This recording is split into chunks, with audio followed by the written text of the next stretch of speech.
Welcome everyone to MuscleMed 101. So this will be a quick video on role of ATP.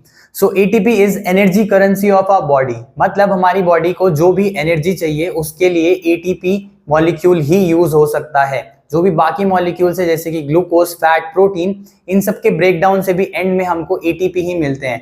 So ATP is required for muscle contraction. आपने जो actin myosin theory है या फिर जो cycle है muscle contraction की, उसमें देखा होगा ATP को बाइंड करना पड़ता है मायोसिन हेड से, तो जाके डिटैचमेंट होती है मायोसिन की एक्टिन से और आगे फर्दर मसल कॉन्ट्रैक्शन जनरेट होती है।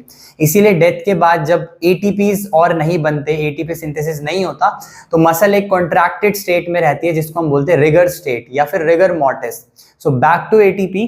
ATP इज एडिनोसिन ट्राइफॉस्फेट, जिसमें एक एडिनोसिन मॉलिक्यूल आपको यहाँ पे दिख रहा है और 3 फॉस्फेट मॉलिक्यूल्स इससे जुड़े होते हैं।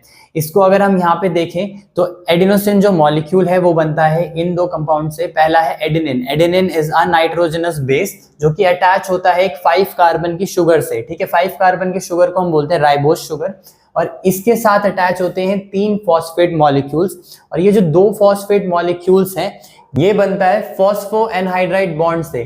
तो ATP को सिंप्लीफाइड वे में हम ऐसे लिख सकते हैं और सिंप्लीफाइड वे में हम ऐसे लिख सकते हैं। अब हम ये देखते हैं कि किस तरीके से इस बॉन्ड के टूटने की वजह से हमको एनर्जी मिलती है। अब लेट्स से मेरे को रनिंग स्टार्ट करनी है, तो उसके लिए मुझे क्विक बर्स्ट ऑफ एनर्जी चाहिए।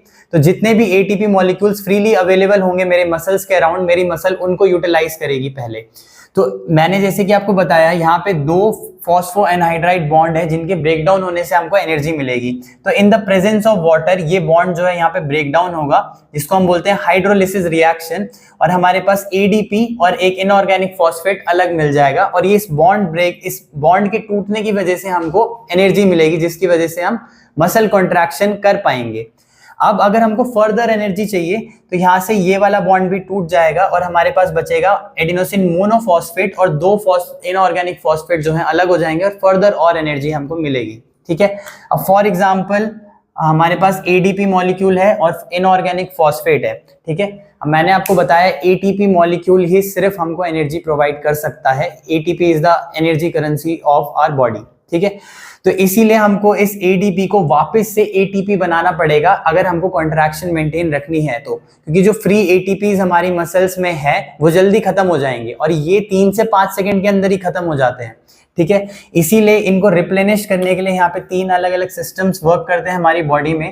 पहला है ATP PCR सिस्टम, जिसको हम अलैक्टिक सिस्टम या फॉस्फोजन सिस्टम भी बोलते हैं।